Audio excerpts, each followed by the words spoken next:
What's up, YouTube? This is Too Raw for TV. I want you guys to hit that like button. If you haven't subscribed to the channel, subscribe. And if you can, I would really appreciate if you can donate to this channel.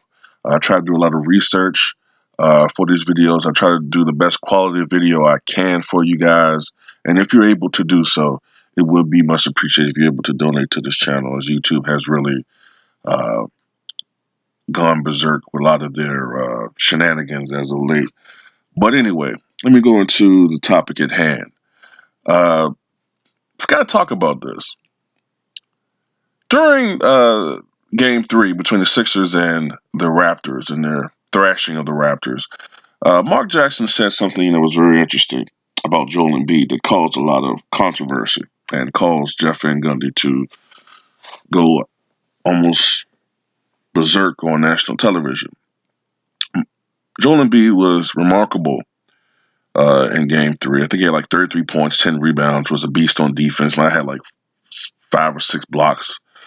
But he said that with the skill set that Joel Embiid has, that Joel Embiid should be in the conversation for the best ever as far as big man is concerned. And Jeff Van Gundy went absolutely nuts and thought it was a travesty at this stage to compare Joel Embiid to the all-time great centers.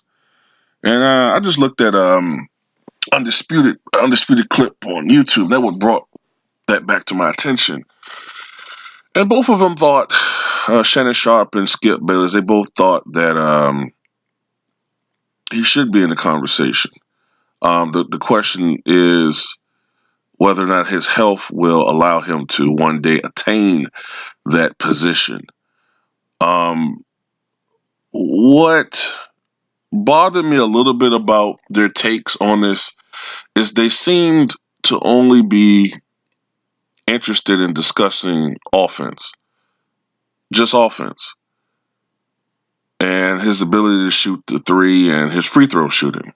Joel Embiid this season shot 80% from the foul line, and for his career, he's a 79% career free throw shooter. They brought the fact that he shoots free throws even a little bit better than Kareem Abdul-Jabbar, who I believe was a 72% career free throw shooter. Wilt, of course, was a notoriously bad free throw shooter, only 51% for his career. I think Shaq was only 52% for his career. Bill Russell, 56%, I believe. Trying to think of some other big men. Moses Malone was actually a very, very good free throw shooter. Started off as somewhat average, somewhat in the mid 60s, but toward the end of his career, he became, not end of his career, but toward the peak of his career and onward, he became a very, very good foul shooter. He had 3 seasons, I believe, where he shot over 80% from the foul line for his career. Moses Malone was a 76% career free throw shooter. But it's more to the game than just free throw shooting. Kevin Garnett was a very good free throw shooter. I think he was like 78 or 79% or something like that. I think Rick Smits.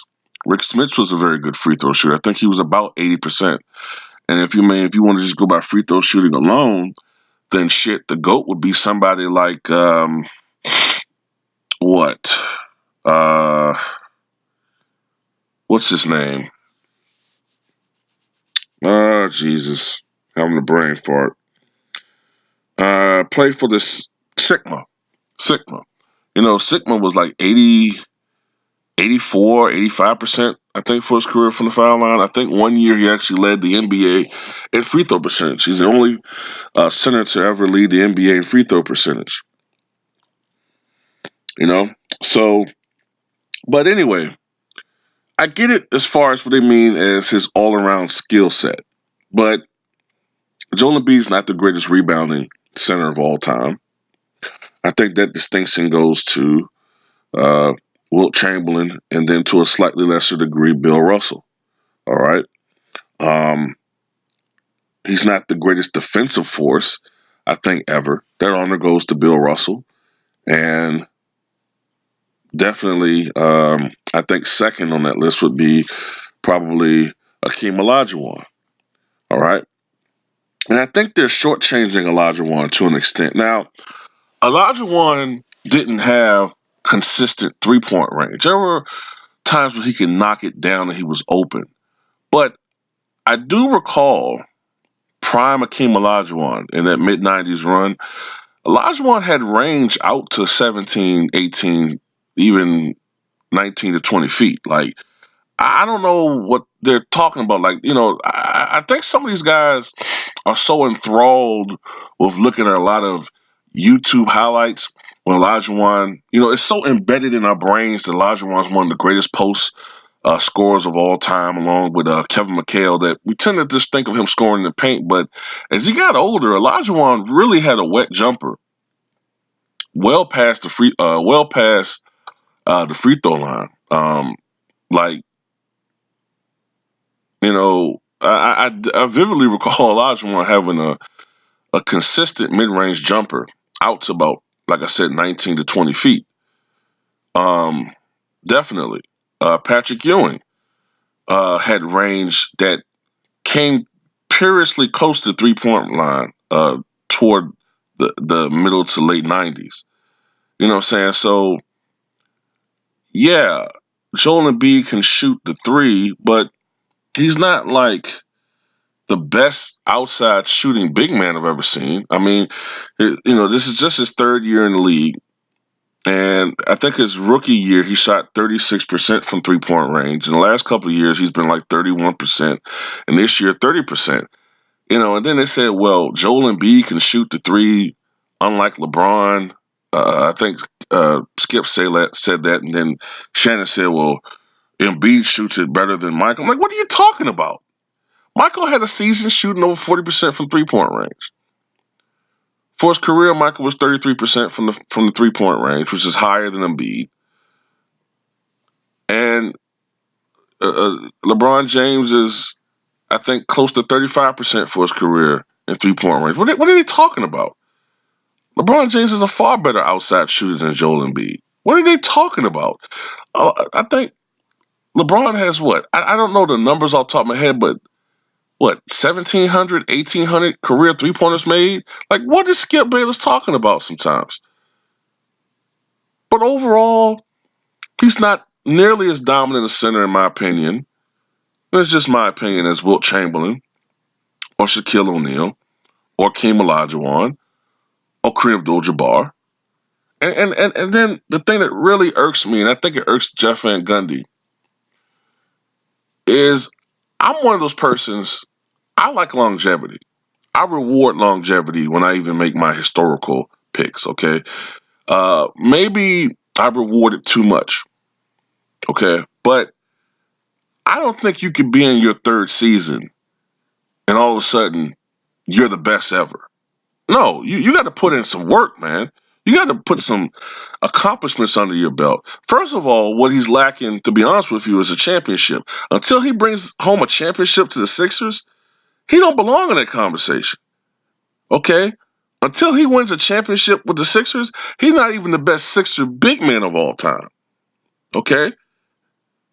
Talking about the best big man ever. You're not even the best Sixer big man. You're behind Wilt Chamberlain. Okay? You're behind Moses Malone. Shit, really, to be honest with you, you're behind Dolph Shays. And Shays wasn't really a center, I guess. I guess by the standards of the day he was, or power forward, but you're behind the late great Dolph Shays. You're not in that conversation, man. Until you win a championship. And for your information, if you guys out there, Dolph Shays did win a championship. I think it was 1955, I believe, with the Syracuse Nationals. That's when the Sixers were known as the Syracuse Nationals. I think they moved to Philadelphia and became the Sixers. I think it was in 63 or 64. I think it was 63. But, yeah. I mean, Joel Embiid's a great center, man, but to be up there already and mentioning him with the all-time greats, no. He has to, in my opinion, win a championship and have more accomplishments.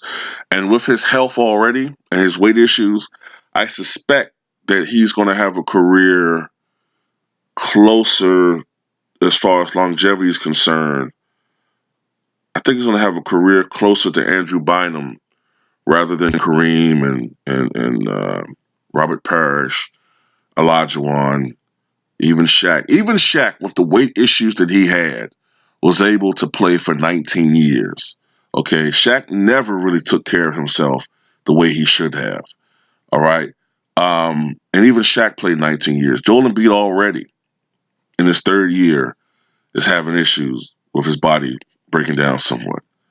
Only playing 64% of the games available to him. So that's my take on that. Tell me what you guys think.